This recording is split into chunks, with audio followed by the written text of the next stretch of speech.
जमन मुकुर सुधारि बरनौ रघुबर बिमल जसु जो दायक फलचारि। बुद्धिहीन तनु जानिके सुमिरो पवन कुमार।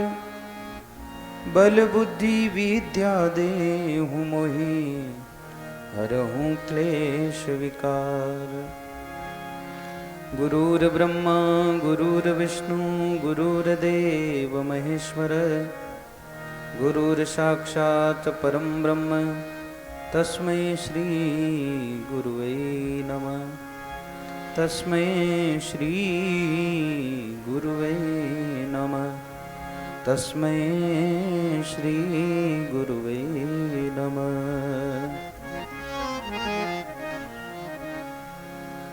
आइए आज की परम पावनी कथा को प्रारंभ करें।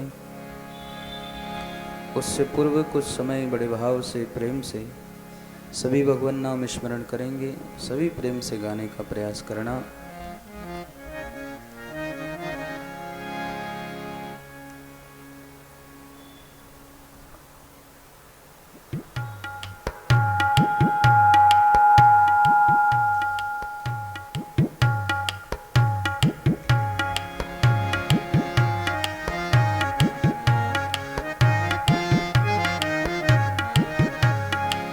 श्री राम जय राम जय जय राम। श्री राम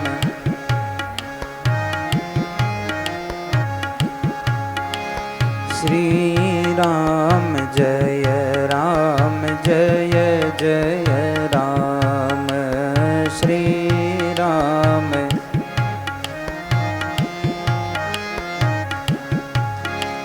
श्री राम जय राम जय जय राम।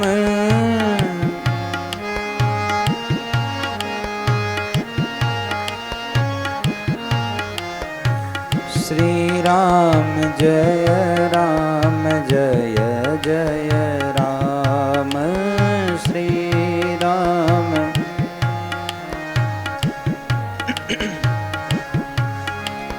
श्री राम जय राम जय जय राम। श्री राम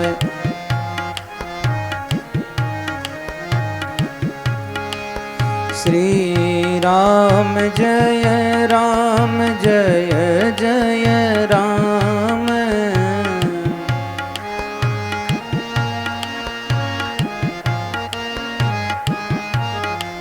श्री राम जय राम जय जय राम। श्री राम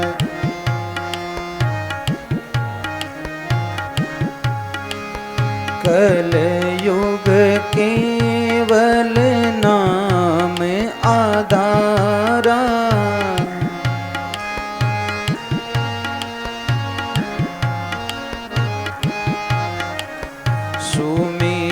सुमेरे नर उतरई पारा।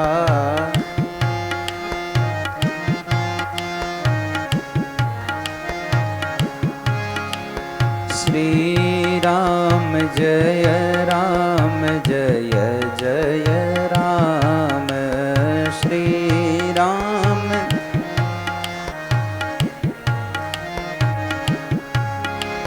श्री राम जय राम जय जय राम।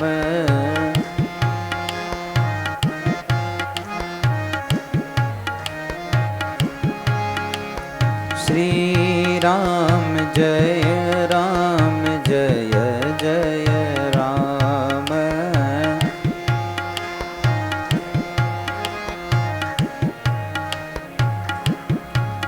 बोलिए सच्चिदानंद भगवान की। सियावर रामचंद्र भगवान की। श्री शंकर भगवान की। सद्गुरुदेव की।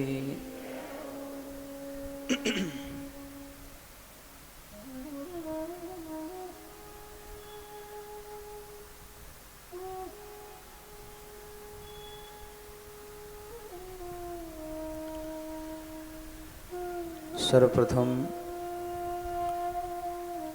अनंत कोटि आनंद कंद श्री परमपिता परमात्मा के पावन श्री चरणों में आप और हम सभी प्रणाम निवेदन करते हैं। तदंतर अंतर्राष्ट्रीय श्री राम स्नेही संप्रदाय के अध्यात्मवेता युग पुरुष स्वामी जी श्री रामचरण जी महाराज एवं स्वामी जी श्री मुरली राम जी महाराज के पावन श्री चरणों में हम प्रणाम करते हैं। परम पावन गुरुदेव भगवान के श्री चरणों में हम प्रणाम प्रस्तुत करते हैं। बहुत भविष्य वर्तमान सभी काल में विराजमान संत महापुरुषों के पावन श्री चरणों में बारंबार प्रणाम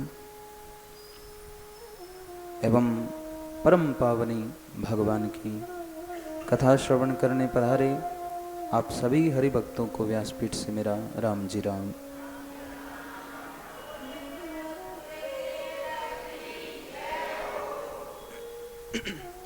हल्की सी इसकी हल्की थोड़ी और पड़ा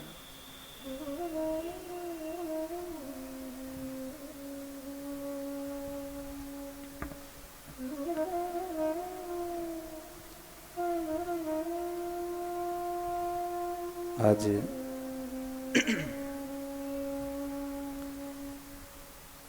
आपा पाचा अपनी जगह पे आएगा। इतना दिन गियोड़ा भागवत में पाचा आपा तो पाचो भाई सेट करना पड़ा है सब चीज। तो मंगल में भगवान की पावन कथा हमने सुनी। सबको आवाज आ रही है? कम आ रही हल आप लोगन की करा रही आने तो सही है। तुम्हारे मसीना लगाओ हल्की देख लेना, बड़े तो पीछे हल्की से ज्यादा नहीं। हल्की है ना वो मेरे को रिटर्न नहीं आनी चाहिए पीछे से। तो भगवान की ये परम पावनी कथा। हाँ राम राम। हाँ भगवान की ये परम पावनी कथा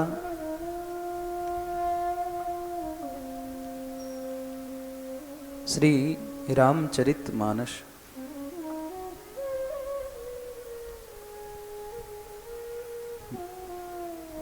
मानस में हम कहाँ पहुंचे थे? हैं? वनवास में कहाँ पहुंचे थे? श्रृंगवेरपुर है ना।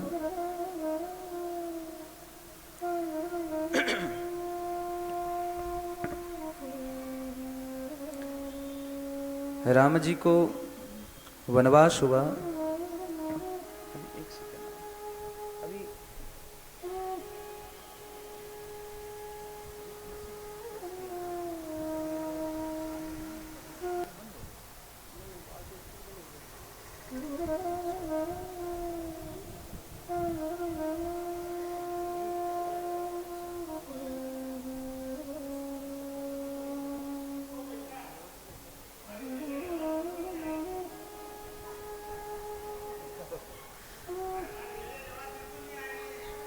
हमारे चालू करा सा रेडियो चालू करा बा।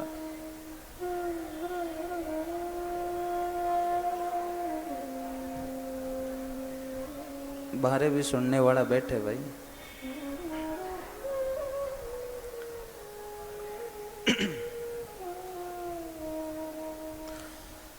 तो भगवान की ये परम पावनी कथा जिसमें हमने भागवत से पहले प्रसंग सुना था कि राम जी का राज्याभिषेक होने वाला है और उस समय कैकेयी जी ने 2 वरदान मांगे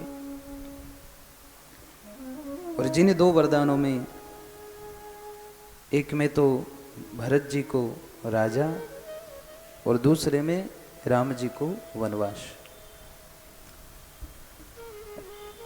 महाराज दशरथ जी ने बहुत समझाया था कैकेयी जी को कि कैकेयी जी तुम्हें जो कुछ चाहिए वो मांगो, लेकिन मैं भरत को राजा बनाने को राजी हूं, लेकिन राम जी को वनवास देने को राजी नहीं हूं। और एक बात आपसे कहूं कि महाराज दशरथ ने राम जी को आज्ञा नहीं दी। आज्ञा माने ये न कहा कि राम तुम वनवास में चले जाओ, लेकिन मौनम स्वीकृतिम लक्षणम, कभी कभी मौन भी हाँ का लक्षण होता है।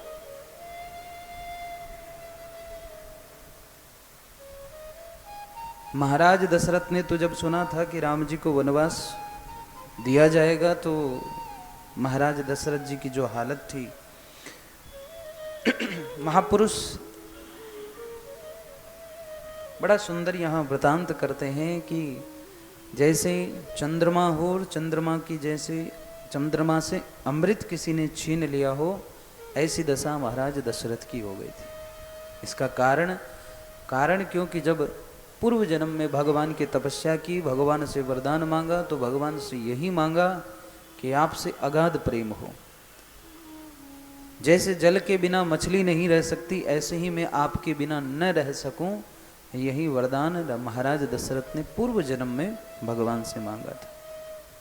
और उसी प्रेम के प्रताप से, उसी प्रेम के कारण से महाराज दशरथ बहुत विकल हुए। राम जी माताओं की आज्ञा लेकर के लक्ष्मण जी को भी राम जी ने पहले तो मना ही किया, लेकिन लक्ष्मण जी नहीं माने। सीता जी को कहा, सीता जी नहीं माने, बोले कि हम तो आपके संग चलेंगे। और फिर सुमंत्र जी, राम जी, लक्ष्मण जी सीता जी को लेके गए हैं। महाराज दशरथ ने कहा था कि सुमंत्र ले जाओ और थोड़ा सा जंगल घुमा के वापस ले आना। और राम न आए तो लक्ष्मण को ले आना, और लक्ष्मण भी ना आए तो हमारी सीता को तो अवश्य लेके ही आना।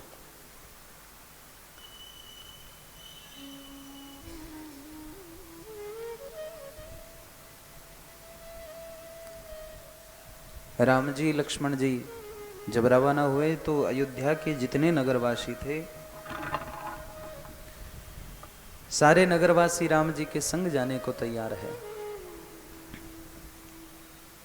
राम जी ने समझाया, माने नहीं, पीछे पीछे चल दिए।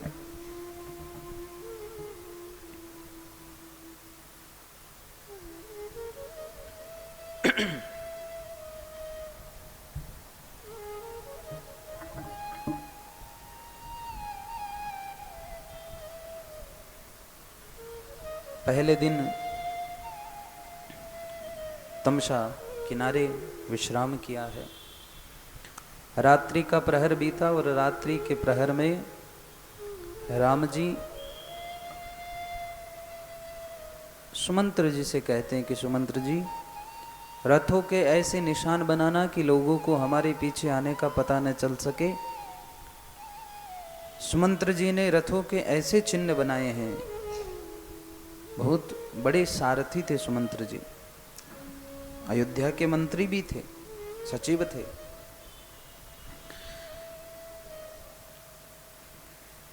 तो रथ के ऐसे चरण चिन्ह बनाए हैं कि किसी को मालूम न चले। और राम जी, लक्ष्मण जी, सीता जी, सुमंत्र जी चल पड़े। सवेरा हुआ तो सवेरा होता ही जितने सारे लोग थे वो सब लोग खोजने लगे हैं।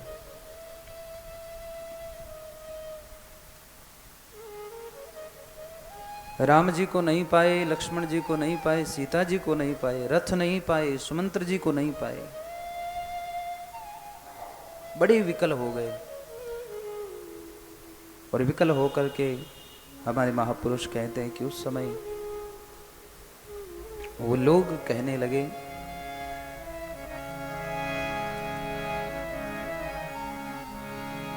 मनहु बारी निधि बूढ़ जहाजू भयऊ बिकल बड़ बनिक समाजो। एक ही एक देहि उपदेशु तजे राम हम जाने कलेशु। एक एक व्यक्ति उपदेश देता है, कह रहा है राम जी ने हम लोगों को इसलिए त्याग दिया कि हम क्लेश वाले हैं, हम रहेंगे तो राम जी के जीवन में कोई न कोई दुख रहेगा, इसलिए हमारा त्याग कर दिया। उन लोगों की दशा ये हुई कि गोस्वामी जी महाराज कहते हैं कि जैसे मानो समुद्र में कोई जहाज डूब गया हो और जिस जहाज में बड़ी बड़ी व्यापारी अपना सामान लेके जा रहे हो तो व्यापारी कितना दुखी होता है, ऐसे ही ये लोग जैसे इनका खजाना लुट गया हो इस प्रकार से बहुत दुखी है। अपनी अपनी निंदा करते महाराज, निंद ही आप सराही मीना दिग जीवन रघुबीर विहीना। अपनी निंदा करते और मछलियों की सराहना करते हैं। क्यों करते हैं? अपनी निंदा मछलियों की सराहना करना इसलिए करते हैं कि मछली जल से बाहर निकल जाती है तो मर जाती है, और ये कहते हैं कि हम अभी भी जिंदा है, राम जी हमें छोड़ के चले गए फिर भी हम जिंदा है। इसलिए कहते हैं मछलियों तुम हमसे कहीं श्रेष्ठ हो, जो तुम जल के बिना नहीं रह सकती, लेकिन हम राम जी के बिना अभी भी जीवित है।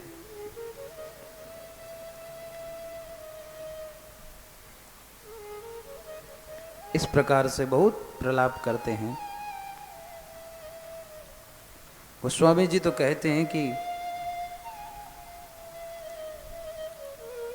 अपने मन में संताप लेकर के विलाप करते करते ये लोग अयोध्या आए हैं, और इन लोगों की इस दशा का वर्णन कर पाना बड़ा कठिन है। अब तो महाराज ये लोग अवधि आस सब राखई प्राणा, केवल इसलिए अपने प्राणों को बचा रखे हैं कि 14 वर्ष बाद राम जी वापस अयोध्या आएंगे। राम दरस हित नेम व्रत लगे करण नर नारी, मनहु कोक को की कमल दीन विहीन तमारी।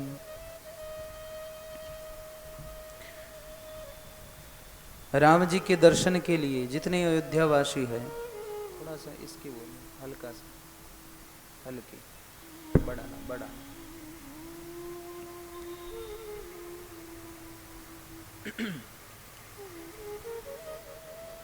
जितने अयोध्या के स्त्री और पुरुष है, गोस्वामी जी यहाँ कहते हैं कि राम जी के दर्शन के लिए अब वो नियम करने लगे हैं, व्रत करने लगे हैं कि हमें राम जी का दर्शन होगा, इसके लिए हम व्रत करते हैं, नियम करते हैं, कठोर तप करने लगे हैं अयोध्यावासी।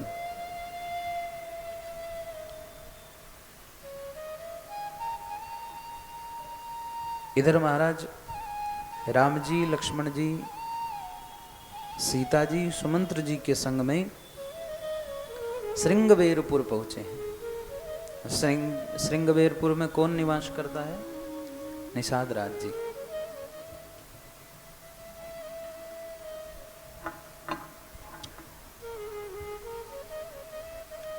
गंगा जी के किनारे श्रृंगबेरपुर बसा हुआ है। राम जी ने सबसे पहले जाकर के गंगा जी की बड़ी महिमा सुनाई कि यह गंगा बड़ी पावनी है। व्यक्ति मन से भाव से इसमें स्नान करता है तो गंगा मैया उसके पापों को धो डालती है।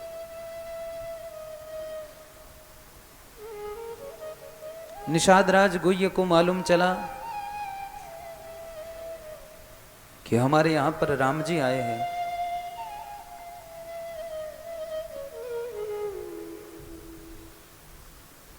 मुदित लिए प्रिय बंधु बोलाई। इतना प्रसन्न हुआ है, इतना प्रसन्न हुआ है कि जैसे किसी जन्म जन्म के बिछड़े हुए व्यक्ति को उसका कोई प्रेमी मिल जाता है, इस प्रकार से निषाद राजगुह्य बड़े प्रसन्न हुए। अपने सभी भाई बंधुओं को बुला लिए और बुला करके राम जी की सेवा में लगा दिए कि भैया हमारे यहाँ पे भगवान आए हैं, राम जी आए हैं, अयोध्या के राजा आए हैं, जितने सारे लोग हैं निषाद राजगुह्य के पास सब लोग आए हैं, बारी बारी से आकर के राम जी को प्रणाम करते हैं। साथ में कुछ भेंट लेकर आए हैं, कंद मूल फल इत्यादि, और उन सब को राम जी के चरणों में न्योछावर करके सामने रख करके बड़े प्रेम से भाव से निषाद राजगुह्य कहते कि महाराज बड़ी कृपा की जो आप यहाँ पर पधारे। अब बस एक ही निवेदन है कि 14 वर्ष तक आप यहीं पर निवास करो। राम जी ने कहा कि भैया मैं 14 वर्ष तक किसी एक जगह पर निवास नहीं कर सकता, मैं किसी शहर में गांव में निवास नहीं कर सकता, किसी नगर में निवास नहीं कर सकता।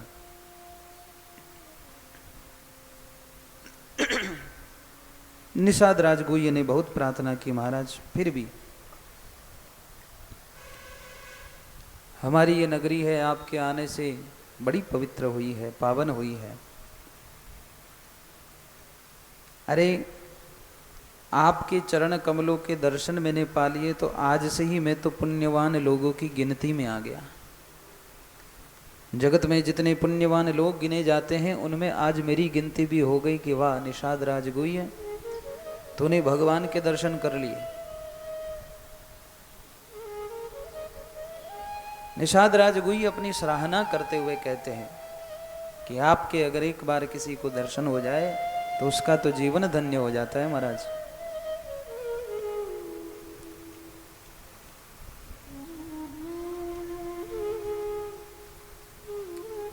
संध्या का समय हुआ, राम जी संध्या करने गए हैं। इसी बीच निषाद राजगुह्य आए और राम जी के लिए कुशा का आसन बिछाया है।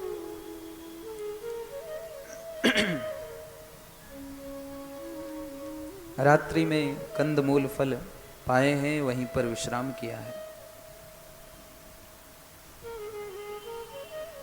निषाद राज ने अपने सेवकों को बुला लिया, कहा कि महाराज आइए। और निषाद राजगुह्य ने कहा कि देखो आज सब लोग राम जी की चौकीदारी करना और बिल्कुल जागते रहना, कोई सोना मत। मैंने सुना है कि पिछली रात्रि में अयोध्या वासी सो गए थे तो राम जी उनको छोड़ के चले गए थे। अपने बड़े ध्यान रखना है भैया, सोना नहीं है। लक्ष्मण जी तो हमेशा तत्पर है सेवा के लिए, अपने धनुष बाण लिए और लक्ष्मण जी वीरासन में विराजमान हो गए।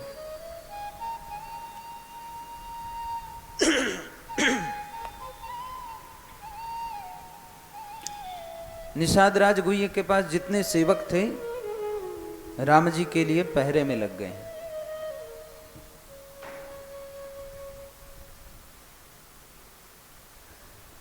भगवान को इस प्रकार से चटाई पर सोया हुआ देखा, कुशा के आसन पर सोया हुआ देखा तो निषाद राजगुह्य के मन में बहुत पीड़ा होती है।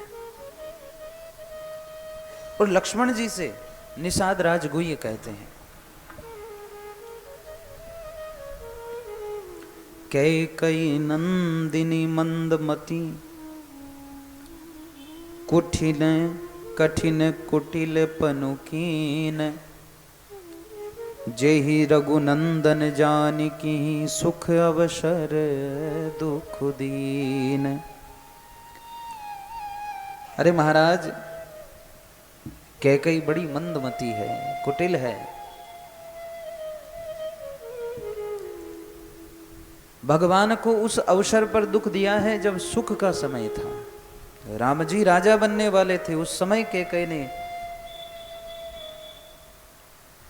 इतना बड़ा दुख, जो भगवान राजमहलों में निवास करते थे वो आज जंगल जंगल भटक रहे हैं, दर दर भटक रहे हैं।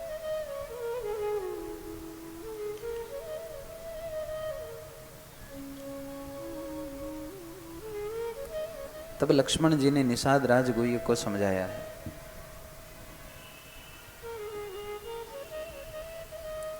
अरे निषाद भैया देखो,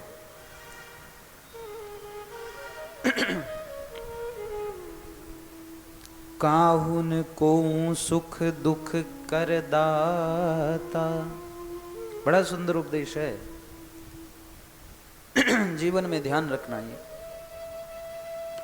काहुन को सुख दुख कर दाता, निज कृत कर्म भोग सब भ्राता।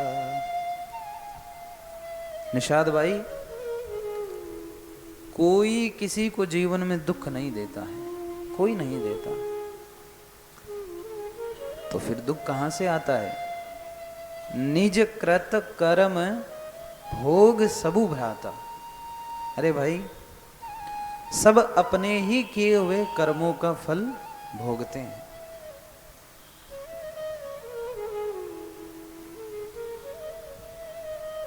लक्ष्मण जी ने जो उपदेश दिया है वही सारे संसार के लिए है।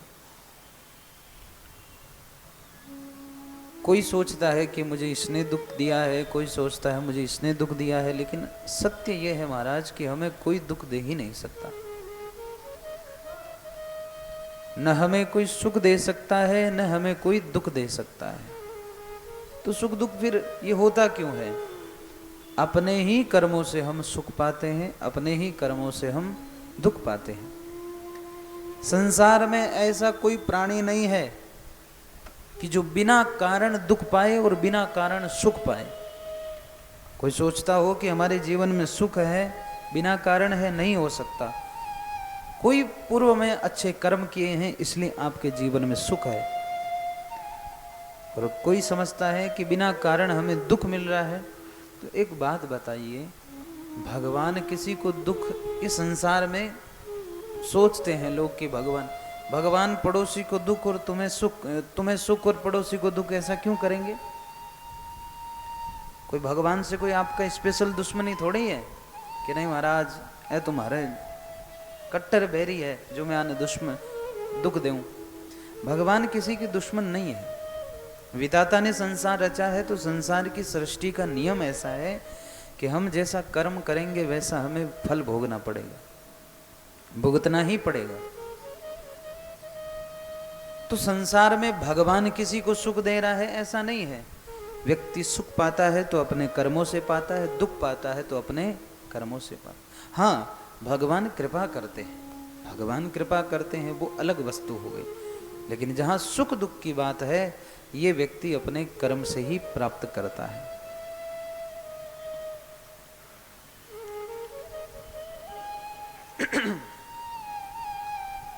संत दास जी महाराज की वाणी का एक वचन है, संत दास संसार में और धारा देखी दोय, धन चाहे तो धर्म कर और मुक्ति नाम से होय। माने व्यक्ति जैसा कर रहा है वैसा मिल रहा है। कि व्यक्ति चाहता है कि हमें धन चाहिए, संपदा चाहिए, तो उसके लिए धर्म करना पड़ेगा। आप धर्म करिए, माने खर्च करिए, अवश्य आपको उससे कई गुना अधिक मिलेगा। ये हमारे संत महापुरुषों ने, शास्त्रों ने, सब ने कहा है। धन चाहे तो धर्म कर, अच्छा कर्म कर, सुख मिलेगा। और मुक्ति चाहिए तो भगवान का नाम रट। तो कर्म की बात कही गई है इसमें भी कि हम जैसा कर्म करेंगे वैसा हमें फल भोगना। तो लक्ष्मण जी महाराज कहते हैं कि विधि के विधान को समझ पाना बहुत मुश्किल है निषाद जी।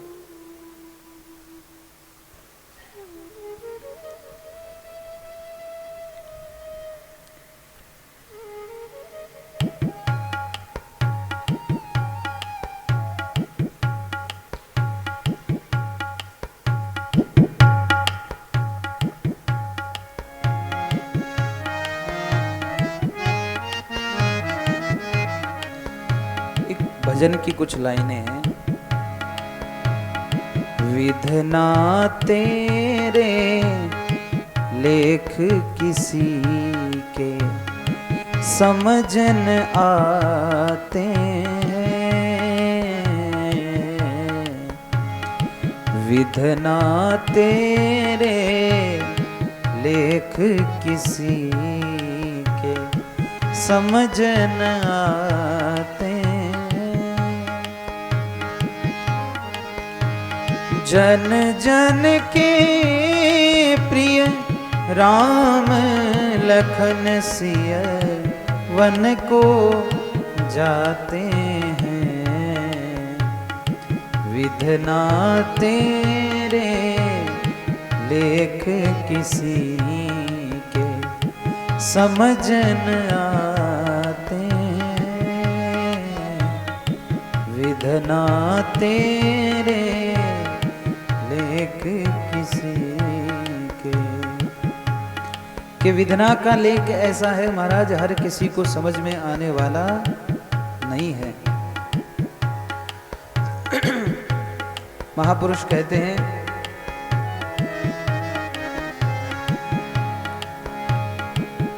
एक राजा के राज दुलारे बन बन फिरते मारे मारे। एक राजा के राज दुलारे हैं और वो भी वन वन फिर रहे हैं, कैसे? मारे मारे। एक राजा के राज दुलारे बन बन फिरते मारे मारे।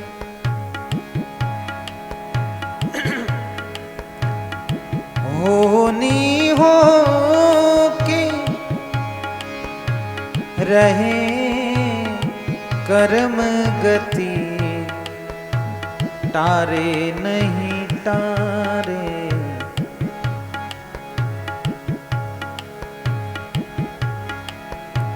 सबके कष्ट मिटाने वाले, सबके कष्ट मिटाने वाले, आज कष्ट उठाते हैं, विधना तेरे लेख किसी के समझ न आते हैं, कि विधना तेरे लेख किसी के समझ न आते हैं। महाराज विधाता का जो लिखा है वो समझ पाना बहुत मुश्किल है। कि सबके कष्ट मिटाने वाले कष्ट उठाते हैं और विधना तेरे लेख किसी के समझ न आते हैं। तो संसार की ये विचित्र रचना है भैया, बहुत विचित्र रचना है। तो संसार में लक्ष्मण जी महाराज कह रहे हैं कि निषाद राज जी, जीवन में कष्ट मिलता है तो व्यक्ति की स्वयं के कर्मों से मिलता है, और सुख मिलता है तो भी अपने ही कर्मों से अपने को सुख मिलता है। हम ये सोचते हैं कई बार कि हमें परिवार वाले सुख दे सकते हैं, भैया कोई नहीं दे सकता। तुम सोचो तुम्हारी पत्नी सुख देगी, नहीं दे सकती। पति नहीं, भाई नहीं, बहन नहीं। तो बोले ये सब सहयोगी भले ही हो, दिखते हो, लेकिन इनसे जितना सुख मिल रहा है वो आपके कर्मों से ही मिल रहा है, वो आपके कर्म। जीवन में आपने कर्म किया है, सत्कर्म किया है, धर्म किया है, तो आप चाहे जंगल में जाके बैठ जाना, आपको उस कर्म का सुख मिलेगा ही मिलेगा। तुम चाहे लाख कहो कि मुझे नहीं चाहिए, बोले लेना ही पड़ेगा।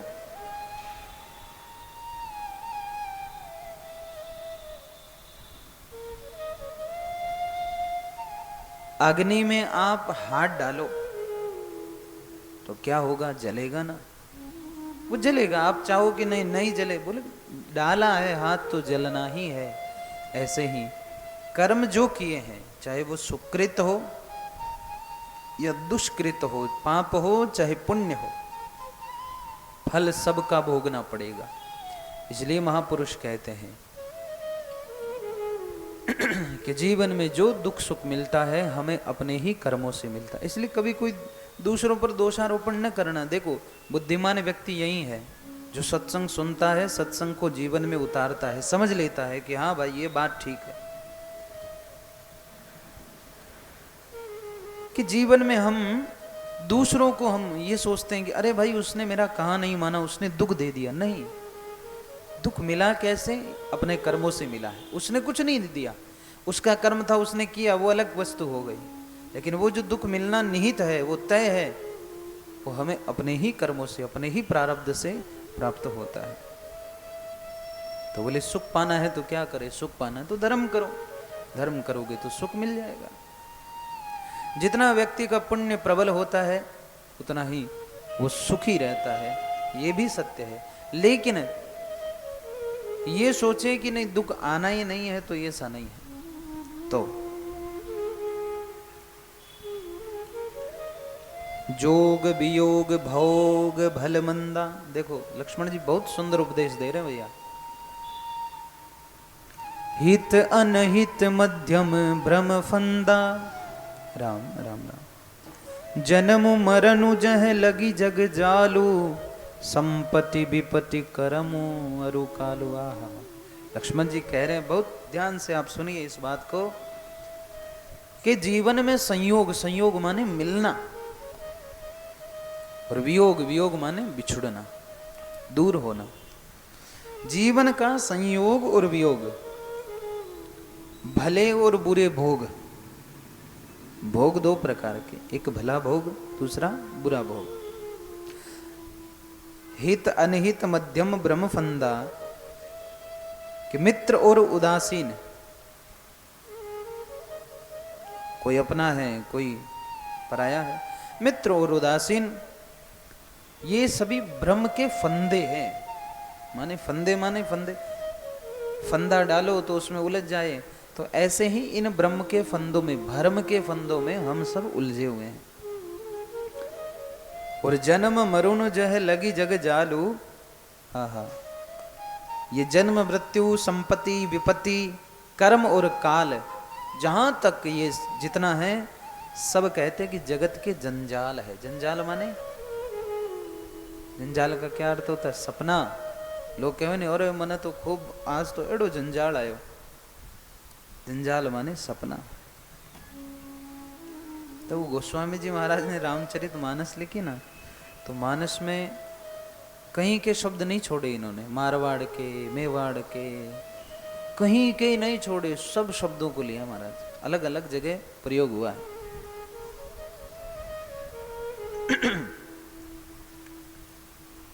तो लक्ष्मण जी कहते हैं, देखिए, धरनी धामु धनु पुर परिवारो, सरगु नरकु जह लगी व्यवहारो। आहा, धरती धन नगर परिवार जितना जो है, स्वर्ग और नरक भी, क्या यहां तक तो है ही है, लेकिन स्वर्ग और नरक भी, जहां तक सुनने और देखने और मन के अंदर विचार करने में ये जितना सब आता है भाई, इन सब का मूल क्या है? मोह है। क्या है? मोह। मोह के कारण ही व्यक्ति दुख सुख पाता है भैया। मोह का एक दूसरा अर्थ अज्ञान, माने मोह क्या क्यों है? अज्ञान के कारण ही तो मोह है। ज्ञान हो जाए तो मोह नहीं रहता, क्योंकि ज्ञान होने पर जान जाता है। जैसे रात में बाहर निकलो, घर के बाहर कोई कवड़ी लंबी चीज पे पाँव पड़ जाए तो अचानक से लगे अरे सांप आए, एकदम तो हार्ट अटैक आते आते बचो आप लोग। फिर अचानक पता चले अरे नहीं ये तो सांप है, वो रस्सी है, तो बिल्कुल निश्चिंत हो जाते हो। माने पहले अज्ञान था तो सांप समझ बैठे, और जो ज्ञान हुआ तो पता चला अरे भाई ये सांप नहीं है, ये तो रस्सी है। तो ये ज्ञान और अज्ञान की बात ऐसी है, मोह है। हम जगत में मोह करते हैं। मोह माने हर जगह प्रीत कर लेते हैं, हर धन से, परिवार से, सबसे इतनी प्रीत कि भाई भगवान को ही हम भूल जाते हैं। ये मोह है। हम सबको अपना मानते हैं, अपना मानना चाहिए, लेकिन यही अपने हैं, ये मोह है, यही अपने हैं। जगत में सत्य है, मान लिया, ठीक है, सब दिख रहा है, लेकिन यही सत्य है ऐसा नहीं है, ये सब असत्य है।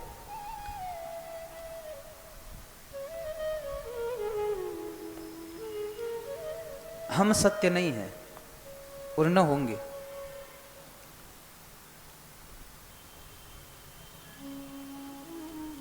शर्मा जी, आप परदादा जी का नाम जानते हैं? उनके दादाजी का, उनके दादाजी का, ठीक है। परदादा जी को देखा, उनके नहीं देखा? वाह, बात ही खत्म हो गई। नाम तो हरिद्वार जाओ तो कई पीढ़ियों के मिल जाएंगे, हैं? लेकिन व्यक्ति को कहाँ से लाओगे? तो बोले क्या? बोले यही है, जगत यही है। कितने ही परदादा हमारे चले गए, आपके हमारे कितने ही चले गए, जिनको हम जानते ही नहीं। हम तो यही जानते, ये दादा और ये पिता, बस, इससे ज़्यादा हमारी पहुँच नहीं है। हाँ ठीक है, किसी के परदादा हो जाए, दिख जाए, वो अलग बात है। बहुत कम में, बहुत कम रेयर वो चांस होते हैं कि देख ले अपन, वरना नहीं होता है ना। तो बताओ कितने ही चले गए, कितने ही। हमारी पीढ़ियाँ कोई एक ही पीढ़ियाँ हुई होगी क्या? सोचिए ना जरा, पिता के पिता के पिता, ये चली आ रही है ना। आप कितनी को जानते हो? एक दो से ज़्यादा जानते ही नहीं अपन तो बोले संसार में यही तो क्रम चल रहा है। ये जितने हम जितने बैठे हैं, ऐसे 100 साल बाद हो सकता है यहाँ पे फिर कोई बैठे हो, फिर चर्चा कर रहे हो, इसमें कोई बड़ी बात नहीं है। तो संसार ये मोह के फंदे में ये मानता है कि सब मेरा है, अपना है, ये है। असल में सत्य तो कुछ नहीं है। जितना हमने सजो के रखा है ना, एक दिन दूसरे ही खाने वाले, दूसरे ही लेने वाले, शरीर पे जितना पहन रखा है उसको भी खोल दिया जाएगा, ले लिया जाएगा। अपना कुछ नहीं है, ले भी नहीं जाएंगे। जो तुमने पा लिया सो पा लिया, ये सत्य है। तुमने उपयोग कर लिया वो वहां तक ठीक है, लेकिन जितना पड़ा है सो उसको हम कितना कुछ पालो। लेकिन जगत में मोह से तो महापुरुष यही हमको बताना चाहते हैं कि ये जगत में ये जितना देख रहे हैं ये सत्य नहीं है कि हम ये सोचें कि अरे भाई सत्य है। सत्य कुछ नहीं है। जितना हम देख रहे हैं ना, चले जाएंगे, फिर चले जाएंगे, और चले जाएंगे, जाते रहेंगे। एक क्षण को विचार करके देख लीजिएगा, और कुछ नहीं। थोड़ा सा ही विचार कर लीजिएगा, घर जाके 5 मिनट विचार करिएगा कि भाई चले गए, हम भी चले जाएंगे, बीच में अब क्या है, बचा क्या है? बोले भगवान का भजन बचा है। जितना जल्दी इसको पकड़ लो उतना जल्दी ठीक है। ये तो पुनरपि जन्मम पुनरपि मरणम, फिर जाना आना चला रहे। हो सकता है पहले भी हमारा जन्म हुआ होगा, आए होंगे, मिले होंगे। ये मिलना कोई एक बार का नहीं होगा, हो सकता है पहले भी मिले हो। जन्म में जन्म मरण, परिवार, भाई बंधु, ये सब दूर के रिश्ते वाले नहीं होते हैं, ये नज़दीक वाले ही होते हैं। किसी मित्र से कुछ अधिक स्नेह हो जाए तो वही हो सकता है भाई बन के आ जाए, पत्नी बन के आ जाए, पति बन के आ जाए। कोई बड़ी बात नहीं है, हर्ज नहीं है। संसार का नियम ऐसा है, इसके चक्र को समझ पाना बहुत मुश्किल है भैया। इसलिए लक्ष्मण जी कहते हैं कि भैया ये संसार में जितना हम अपना पराया, दुख सुख, जितना स्वर्ग नरक, ये सब की चर्चा करते हैं, इस संसार में सब भ्रम के फंदे हैं, भ्रम के फंदे हैं, मोह के फंदे हैं। मोह में सोया है आदमी तब तक ऐसा ही लगता है।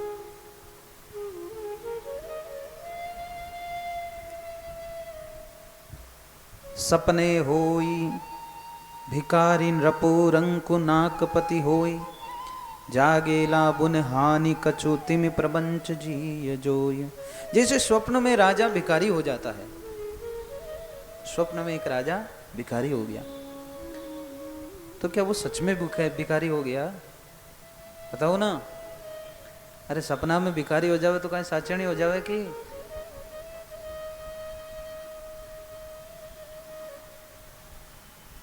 और एक भिखारी सपने में राजा बन गया तो क्या सच में बन गया?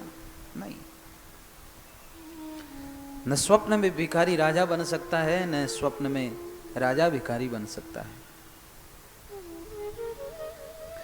ऐसे ही लक्ष्मण जी कहते हैं कि जब व्यक्ति जागता है तो हानि और लाभ पता चलता है। राजा को स्वप्न में हानि लग रही थी कि मैं भिखारी हो गया, लेकिन जागा तो पता चला अरे भाई मेरा राज्य मेरे पास है।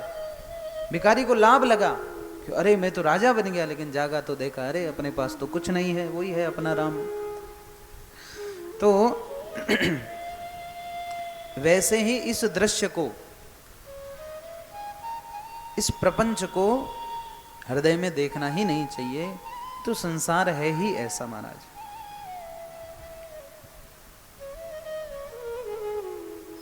चर्चा और भी करते हैं, लेकिन अपने पास इतना समय है नहीं। 9:52 हो गए, थोड़ा आज कथा शुरू करने में थोड़ा लेट हो गए थे, थोड़ा लगा रहे थे। खैर चर्चा और भी है।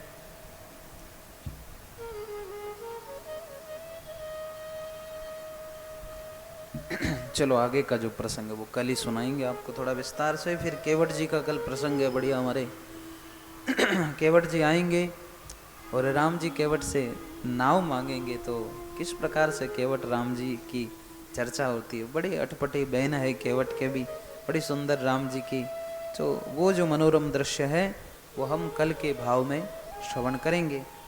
तो आज के भाव को यहीं विश्राम देवें।